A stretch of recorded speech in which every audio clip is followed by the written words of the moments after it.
আসসালামু আলাইকুম সবাইকে। আপনারা বিভিন্ন জায়গা থেকে লাইভে যুক্ত হচ্ছেন। আপনারা জানেন চলমান আমাদের দেশে বেশ কিছু ঘটনা ঘটেছে।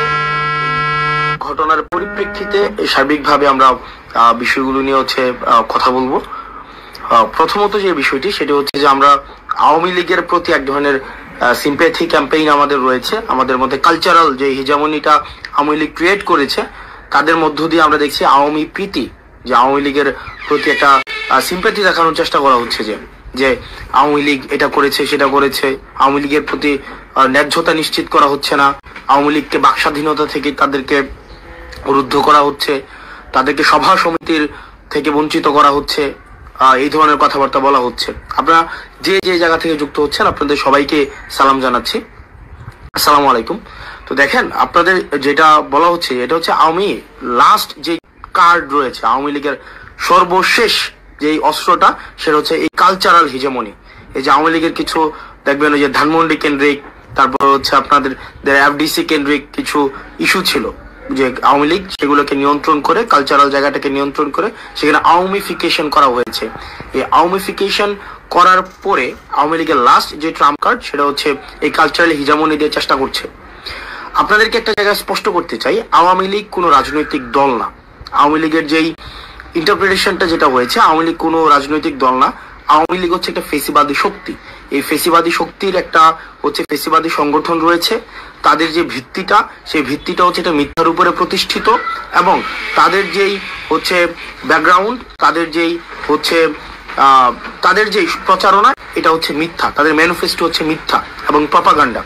তাহলে আওয়ামী লীগ যে বিষয়টা, সেটা হচ্ছে আওয়ামী লীগ কোনো রাজনৈতিক দল না। আওয়ামী লীগ হচ্ছে একটা ফেসিবাদী সংগঠন, যাদের মূল জায়গাটা সেটা হচ্ছে মিথ্যা এবং প্রপাগান্ডা।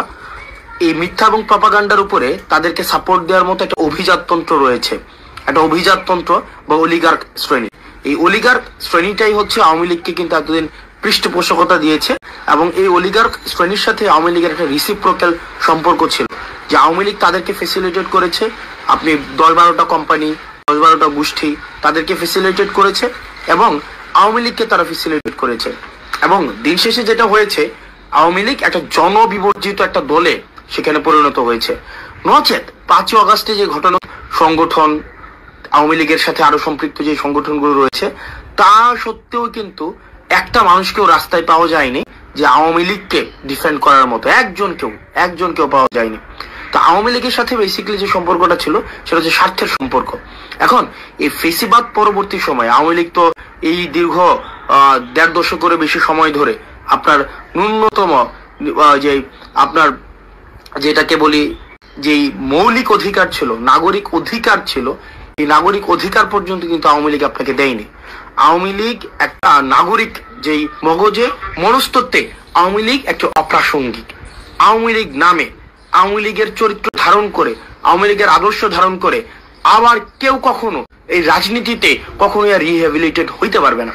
আপনি দেখেন, একটা জিনিস নিশ্চিত করতে হবে। তার মানে আমরা এই জায়গায় একটা ডিমার্কেশন লাইন আমরা স্পষ্ট করেছি। এক হচ্ছে আওয়ামী লীগের সাথে আমরা একদম একটা ডিমার্কেশন লাইন, যে তাহলে নির্যাতক হিসেবে আওয়ামী লীগ চিহ্নিত, সে 5ই আগস্ট পরবর্তীতে বাংলাদেশে অপ্রাসঙ্গিক। এবার আমরা যারা নির্যাতিত, এই নির্যাতিতর আমব্রেলাতে কারা কারা রয়েছে, নির্যাতিতর আমব্রেলাতে যারা গণতন্ত্রের পক্ষে ছিল, বিএনপি ছিল, জামাতে ইসলামী ছিল, অন্যান্য যে রাজনৈতিক ফেসিবাদ বিরোধী যে রাজনৈতিক দলগুলো ছিল। আমাদের পরবর্তী বাংলাদেশটা আমাদের। এখন এই আমাদের বাংলাদেশে আমাদের মধ্যে গণতান্ত্রিক সৌন্দর্য, আমাদের মধ্যে মত পার্থক্য থাকবে, এক বিষয়ে সবাই একমত হব, এটাও একটা ফেসিবাদী চরিত্র, যে সব বিষয়ে আমাদের একমত হইতে হবে। আমার অনেক কিছুই বিএনপির মতামতের সাথে আমার অনেক কিছুই মিলবে না, আমার অনেক কিছুই জামাতে ইসলামের সাথে মতামতের সাথে মিলবে না। একই বিষয় আমার সাথেও তাদের অনেক কিছুই মিলবে না। কিন্তু বিষয়টা ওই বাংলাদেশ থেকে আমরা উত্তরণ ঘটিয়েছি। যদি আমার সাথে মতামতের না মিলে বিএনপি থেকে আমাকে উঠিয়ে নিয়ে যাওয়া হবে, জামাত ইসলাম থেকে আমাকে উঠিয়ে নিয়ে যাওয়া হবে, ওই যে বাংলাদেশটা ছিল, ওই চরিত্রের বাংলাদেশ থেকে এই চরিত্র আমরা উত্তরণ ঘটিয়েছি। পরবর্তী বাংলাদেশটা, এই বাংলাদেশটা আমাদের। আমরা যারা গণতন্ত্রের শক্তি ছিলাম, আমরা যারা এই ফেসিবাদকে উৎখাত করেছি, এই বাংলাদেশটা আমাদের। নিরাপদে তার জীবনযাপন করতে হবে, শিক্ষার পরিবেশ পাবে, চিকিৎসা ঠিকভাবে পাবে। মানুষের কিন্তু চাওয়াটা কিন্তু খুবই খুব ক্ষুদ্র একটা চাওয়া রাষ্ট্রের কাছে, এর বেশি কিন্তু মানুষের চাওয়া নেই। প্রান্তিক পর্যায়ে মানুষের কিন্তু এর বেশি কিছু চাওয়া নেই। আপনারা যদি সিভিল সোসাইটিতে যারা রয়েছেন, সিভিল সার্ভিসে যারা রয়েছেন, পুলিশে যারা রয়েছেন, আমরা আপনাদেরকে এই অ্যাসুরেন্স দিচ্ছি, মানুষ আপনাদেরকে সমর্থন করবে। আপনারা যদি এই আওয়ামী লীগের প্রতি যে আপনাদের একটা ন্যাক রয়েছে, আওয়ামী লীগ আপনাদেরকে অ্যাপয়েন্ট করেছে, আওয়ামী লীগ আপনাদের সুযোগ দিয়েছে, সুবিধা দিয়েছে, কিন্তু জনগণের বিপক্ষে আপনাদেরকে দাঁড় করিয়েছে, জনগণের বিপক্ষে আপনাদেরকে লাঠিয়াল বাহিনী হিসেবে ব্যবহার করা হয়েছে। এই জিনিসটা আপনারা বুঝুন, জনগণের জন্য কাজ করুন, জনগণের যে শক্তিটাকে, এই শক্তিটাকে অনুধাবন করুন। না হয় এই ধানমন্ডি 32, আমি খুব করে চাইবো যে ধানমন্ডি 32-এর পরিণতি যেন সচিবালয় না হয়। আমি এটা খুব করে চাইবো, মন থেকে চাইবো যে কোনো এক সময়, হয়তো এই বছর না হোক, 10 বছর পরে, 15 বছর পরে, 20 বছর পরে সচিবালয়ের পরিণতি যেন ধানমন্ডি 32-এর মতো না হয়, সচিবালয়ের পরিণতি যেন গণভবনের মতো না হয়। সুতরাং শিক্ষা গ্রহণ করুন, ধানমন্ডি 32 থেকে শিক্ষা গ্রহণ করুন, গণভবন থেকে শিক্ষা গ্রহণ করুন। আপনারা যদি মনে করে থাকেন, আপনারা যারা আমরা রয়েছেন, পুলিশ রয়েছেন, আপনারা দুর্দান্ত প্রতাপশালী, আপনাদের এই যে বেনজির পালাই যেতে বাধ্য হয়েছে, আপনার দুর্দান্ত প্রতাপশালী, একদম যে পুরো বাংলাদেশকে মনে করতো যে এক কথায় তার কথাই চলে, আপনাদের ডিবি হারুন দেশ থেকে পালাইতে হয়েছে।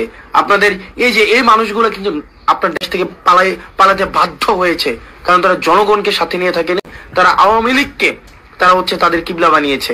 আমরা আমাদের জায়গা থেকে এই বিষয়গুলো নিশ্চিত করব এবং সাধারণ জনগণের প্রতি, আমার মতো যারা আমরা সাধারণ জনগণ রয়েছি, আপনার প্রতি আহ্বান থাকবে, এই রাষ্ট্রের দখলদারিত্ব আপনারা বুঝে নিন, এই ভূখণ্ডের দখলদারিত্ব বুঝে নিন, প্রজা না হয়ে নাগরিক হয়ে উঠুন এবং আপনার রাষ্ট্রের প্রতি, রাষ্ট্রের কাছে আপনার কিছু কমিটমেন্ট রয়েছে এবং রাষ্ট্রের কাছে কিছু আপনার অধিকার রয়েছে, সেগুলো বুঝে নিন এবং এটা নিশ্চিত করুন এই যে অতীতে আপনারা যেভাবে নির্যাতিত নিপীড়িত হয়েছেন, অতীতে যেভাবে আপনাদেরকে ব্যবহার করা হয়েছে, সেটির আর পুনরাবৃত্তি যেন না হয়, সেটিকে যেন আর কেউ ব্যবহার না করে, জনগণকে যেন ব্যবহার না করে, জনগণের ক্ষমতা যেন আর কুক্ষিগত করার সুযোগ কোনো দল যেন আর না পায়। এবং একটি জিনিস নিশ্চিত করতে হবে, মজলুম যেন আবার জালিম না হয়, মনস্তত্ত্বকে এভাবে রুদ্ধ করা হয়নি। সুতরাং এটাই হচ্ছে 5 আগস্টের সফলতা, যেটি আপনারা পূর্ণাঙ্গভাবে ভোগ করছেন। সর্বশেষ আপনাদের কাছে অনুরোধ থাকবে, এই দেশটা আমাদের, পরবর্তী দেশটাকে আমাদেরকে এগিয়ে নিয়ে যেতে হবে। আমাদের দেশের আমরা এই যে ভাবাদর্শিক সংঘর্ষের ঊর্ধ্বে উঠে আমরা একটা সার্ভিস ওরিয়েন্টেড, একটা অ্যাকাউন্টেবল স্টেটের দিকে আমরা নিতে চাই এবং আমাদের যে সমস্যাগুলো রয়েছে, এই সমস্যাগুলো অ্যাড্রেস করে আমরা কাল্ট ফিগার আর চাই না। আমরা কোনো কাল্ট ফিগার, কোনো এক নেতা, একজন কেন্দ্রিক সব হয়ে যাবে, গণভবন সেন্ট্রিক সব হয়ে যাবে, বঙ্গভবন সেন্ট্রিক হয়ে যাবে। আমাদের এই ধরনের সংস্কৃতি আমরা চাই না। আমাদের আগে যেটা হতো, সবকিছু সমাধান হচ্ছে গণভবন, বঙ্গভবন। পৃথিবীর ইতিহাসে এই নজির কখনোই নাই। পৃথিবীর ইতিহাসে এটা খুব বিরল একটা নজির, যেখানে প্রধানমন্ত্রীর পদত্যাগ এবং মসজিদের ইমামের পদত্যাগ এবং মসজিদ কমিটির সভাপতির পদত্যাগ একসাথে ঘটেছে। শুধু লীগ এবং নির্যাতিতদের আমরা যারা সাফার করেছি, আমরা যারা এই নির্যাতিত যারা হয়েছি, তারা একটা লাইন, তাহলে 2 ভাগে বিভক্ত। একটা হচ্ছে নির্যাতক হিসাবে আওয়ামী লীগ, সে এই পরবর্তী 5ই আগস্ট বাংলাদেশে অপ্রাসঙ্গিক। আর নির্যাতিত যারা রয়েছে, এখানে প্রত্যেকটি ফেসিবাদ বিরোধী যে রাজনৈতিক দলগুলো রয়েছে, আমরা এই ফেসিবাদ বিরোধী প্রত্যেকটি রাজনৈতিক দলের নিজস্ব মতভেদ থাকলেও, মতামতের পার্থক্য থাকলেও, আমাদের পলিসি ডিসকাশনের মধ্য দিয়ে, রাজনৈতিক ইভেন্টের মধ্য দিয়ে আমরা সেগুলোকে সমাধান করব এবং পরবর্তী বাংলাদেশটাকে আমরা ধারণ করতে হবে, আমরা গড়ে তুলতে হবে। আপনারা ভালো থাকুন, সুস্থ